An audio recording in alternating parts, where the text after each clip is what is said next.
বাংলাদেশকে খাদ্যে স্বয়ংসম্পূর্ণ আছে, আমরা আরো খাদ্য উৎপাদন বৃদ্ধি করতে চাই বাংলাদেশে, যাতে খাদ্যের জন্য কোনো মানুষকে কষ্ট পেতে না হয়। আল্লাহ রাব্বুল আলামিন বাংলাদেশের মাটি এত উর্বর করে দিয়েছেন যে আমরা যদি সময় মতন পানি দিতে পারি তাহলে আলহামদুলিল্লাহ আল্লাহর রহমতে এখানে ফসল ফলে। ঠিক না কৃষক ভাই? পানি ঠিক মতন দিলেই ফসল ফলে। এখন প্রিয় ভাই বোনেরা, এই যে আমরা খাল খনন করব, এই কথাটি কবে বলেছিলাম বলেন তো? নির্বাচনের আগে। হ্যাঁ, নির্বাচনের আগে। কবে? নির্বাচনের আগে। নির্বাচনের আগে বলেছিলাম, কারণ আমরা জানি খাল খননের ভিতর দিয়ে কৃষক ভাইদের উপকার হবে। কৃষক ভাইদের উপকার হলে কৃষকরা ধীরে ধীরে স্বাবলম্বী হবে, এবং কৃষকরা স্বাবলম্বী হলে এই দেশের অর্থনীতি ধীরে ধীরে মজবুত হবে। এই দেশের অর্থনীতি মজবুত হলে এই দেশের মানুষের অর্থনীতি মজবুত হবে। প্রিয় ভাইরা, ভাই বোনেরা, আমরা শুধু খালের কথা বলিনি, খালের সাথে আমরা আরো কয়েকটি কথা বলেছিলাম। আজকে আপনাদের এখান থেকে আমি যাবো চাঁদপুর সদরে, সেখানেও দুটি কর্মসূচি রয়েছে। তার মধ্যে একটি কি কর্মসূচি জানেন নাকি? হ্যাঁ, জানেন? কে কে জানেন? হাত তুলেন তো। বক্তব্য দরকার আছে, আপনার বক্তব্য দিতে হবে। আচ্ছা ঠিক আছে, নয় একটু দিলাম। এই যে এখন চাঁদপুর সদরে যাবো, চাঁদপুর সদরে একটি আছে খাল খনন আর আরেকটি আছে ফ্যামিলি কার্ড।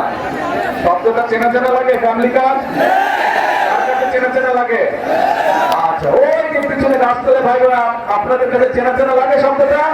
আচ্ছা, ওই যে বাড়ির মানুষ, আপনাদের চেনা চেনা লাগে? আচ্ছা, ধন্যবাদ। ছোট বন্ধুরা, তোমাদের কাছে ফ্যামিলি কার্ড ছিল? শুনেছ? আগে কথা শুনেছ ফ্যামিলি কার্ডের কথা? আচ্ছা, এখন প্রিয় ভাই বোনা, এই ফ্যামিলি কার্ডের প্রতিশ্রুতি আমরা নির্বাচনের আগে এই দেশের মানুষের কাছে দিয়েছিলাম। এই ফ্যামিলি কার্ডের লক্ষ্য কি? এই যে আমাদের ছোট ছোট বোনেরা এখানে দাঁড়িয়ে আছে, দেশনেত্রী খালেদা জিয়া যখন দেশ পরিচালনার দায়িত্বে ছিলেন, তখন এই যে আজকে যারা শিশু এখানে দাঁড়িয়ে আছে, মেয়েরা যারা, নারীদের শিক্ষা ব্যবস্থা উনি ক্লাস 12 পর্যন্ত, ক্লাস 1 থেকে ক্লাস 12 পর্যন্ত আজকে আমরা সিদ্ধান্ত নিয়েছি দেশনেত্রী খালেদা জিয়া সেই কর্মসূচিকে আমরা আরো আগিয়ে নিয়ে যাব, এবং ইনশাআল্লাহ আমরা এই যে মেয়েদেরকে শিক্ষা ব্যবস্থা ইন্টারমিডিয়েট পর্যন্ত ফ্রি আছে, এটাকে আমরা ডিগ্রি বা স্নাতক পর্যন্ত আমরা ইনশাআল্লাহ ফ্রি করব।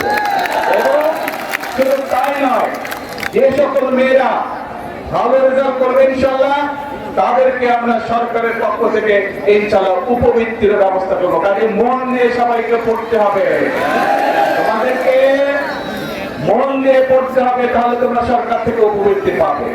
এখন আসুন প্রিয় ভাই বোনেরা, কেন আমরা আমাদের মায়েদেরকে বা আমাদের বোনদেরকে শিক্ষিত করতে চাই, একই সাথে তাদের হাতে ফ্যামিলি কার্ড তুলে দিতে চাই? কারণ এই দেশের জনসংখ্যার অর্ধেক হচ্ছে নারী। আমরা যদি আমাদের প্রত্যাশিত বাংলাদেশকে করতে চাই, তাহলে এই নারীদেরকে যদি আমরা স্বাবলম্বী না করি, শিক্ষিত না করি, অর্থনৈতিকভাবে স্বাবলম্বিত না করি, তাহলে আমাদের এই দেশকে এগিয়ে নিয়ে যাওয়া সম্ভব না।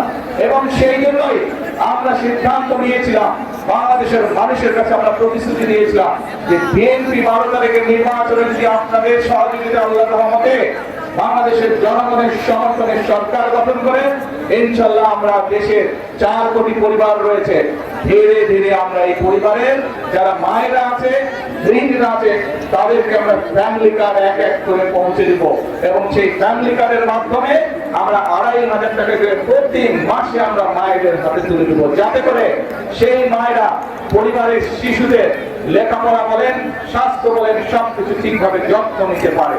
ধীরে ধীরে সাথে মায়েরা ছোট ছোট ব্যবসা বাণিজ্য করার মাধ্যমে স্বাবলম্বী হবে। কারণ মা যদি শিক্ষিত হয়, পরিবার শিক্ষিত হয়। মা যদি স্বাবলম্বী হয়,